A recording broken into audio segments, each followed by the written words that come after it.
Assalamu alaikum warahmatullah. Hello and welcome back to our new class. This is your English language instructor Muhammad Umar once again in front of you. Today in this class we are going to discuss parts of speech. One more thing you have to remember that ইংরেজিতে যত শব্দ আছে ইংরেজি বইতে আপনি যত শব্দ পড়তেছেন এই 8 প্রকারের বাহিরে কোনো শব্দ নেই। যেহেতু এই 8 প্রকারের বাহিরে কোনো শব্দ নেই সেহেতু আমাদের জানতে হবে যে এই 8 প্রকার শব্দের বিস্তারিত, যাতে করে আমরা প্রত্যেকটি শব্দকে আইডেন্টিফাই করতে পারি।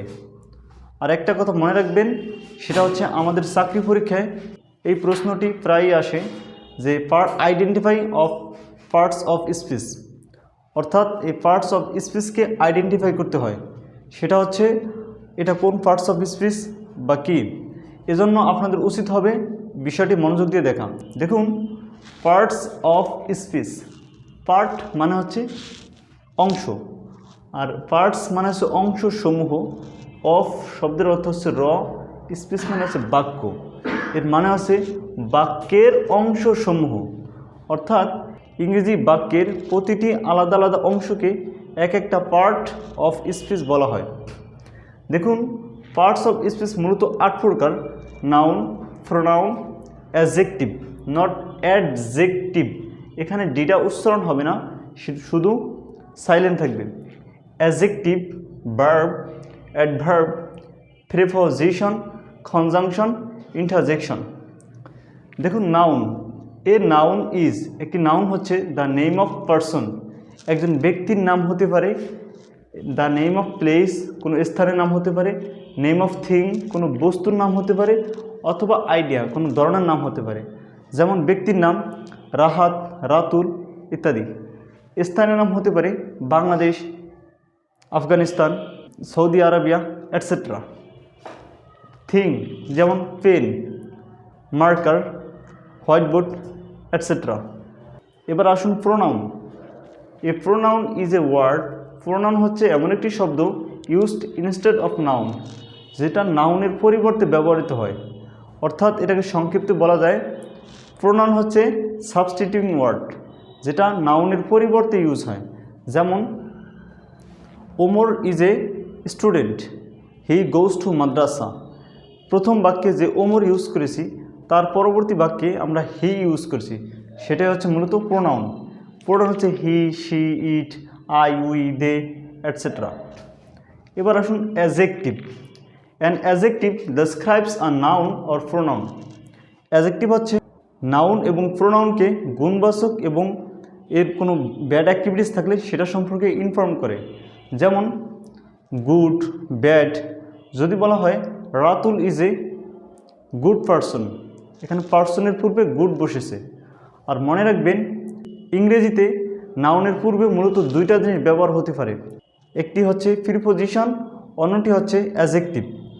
অর্থাৎ নাউনের দোষ, গুণ, সংখ্যা, পরিমাণ, পরিমাপ ইত্যাদি এগুলো প্রকাশ করলে সেটা অ্যাডজেক্টিভ হিসেবে ব্যবহৃত হয়। মনে রাখবেন, আর্টিকেল এ অ্যান্ড দ্য এগুলো মূলত এই অ্যাডজেক্টিভের মধ্যে পড়বে।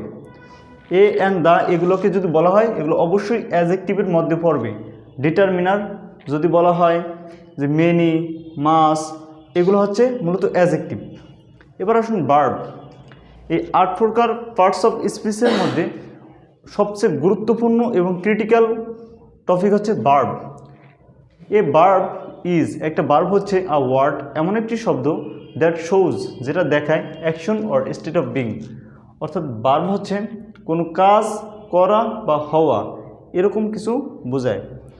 আর ভার্ব ছাড়া পৃথিবীতে কোনো ইংরেজি সেন্টেন্স এক্সিস্ট করতে পারে না। সেজন্য আমাদের ভার্বকে অবশ্যই অবশ্যই হালনাগাদে রাখতে হবে। এবার আসুন adverb. An adverb modifies a verb, adjective, adverb or a sentence. খুব চমৎকার একটি বাক্য। একটি অ্যাডভার্ব অন্য একটি ভার্বকে মডিফাই করতে পারে।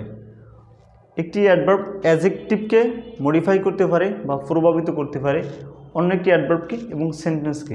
মনে রাখবেন, একটা অ্যাডভার্ব যেমনভাবে একটা ভার্বকে মডিফাই করতে পারে, তদ্রূপভাবে অন্য একটি অ্যাডভার্ব অথবা ফুল সেন্টেন্সকে মডিফাই করতে পারে। যেমন অ্যাডভার্বের বেশ কিছু প্রকার রয়েছে। অ্যাডভার্ব অফ প্লেস অর্থাৎ স্থান ধরনের কিছু বোঝালে সেটা হচ্ছে অ্যাডভার্ব অফ প্লেস।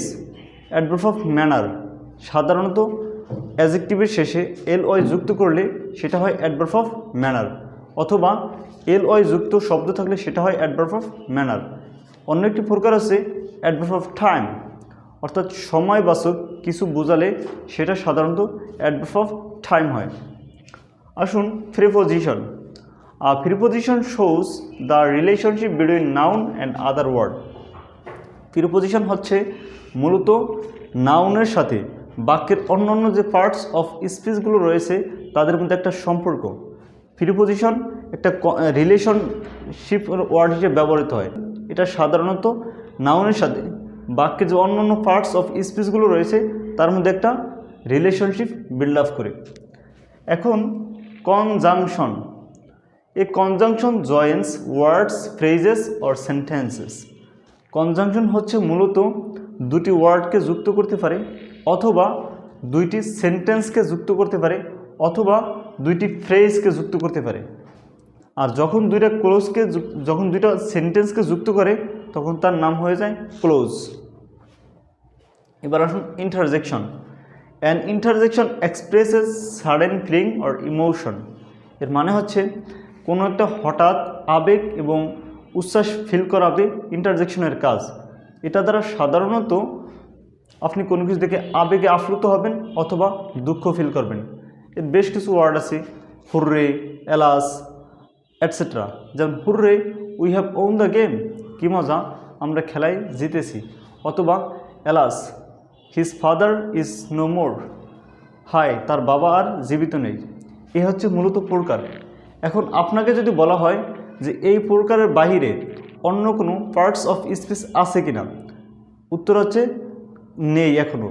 কিন্তু যদি এই 8 প্রকারের বাহিরে কোনো পার্টস অফ স্পিচ নতুন করে তৈরি হয় সেটা হবে জিরান্ট এবং ইনফিনিটিভ, এটা মনে রাখবেন। আর এই 8 প্রকারের বাইরে ইংরেজিতে যেহেতু কোনো ওয়ার্ড নেই সেহেতু আপনাদের প্রত্যেকের উচিত হবে এই বিষয়গুলোকে নিজের দখলে রাখা, যাতে করে যে কোনো ধরনের চাকরি পরীক্ষায় আপনি ভালো একটি মার্ক পেতে পারেন। One more thing, always remember, most of the students of our country, they can't remember English properly because of their basic. What is basic? Basic means parts of speech identification, sentence, tense. These are called basic. But we don't read this very deeply. As a result, after a few days, we forget all the things. That is why you all should remember this thing. I think you have enjoyed the video. Please stay connected, stay well, stay safe. See you next. All the best. Allah Hafiz.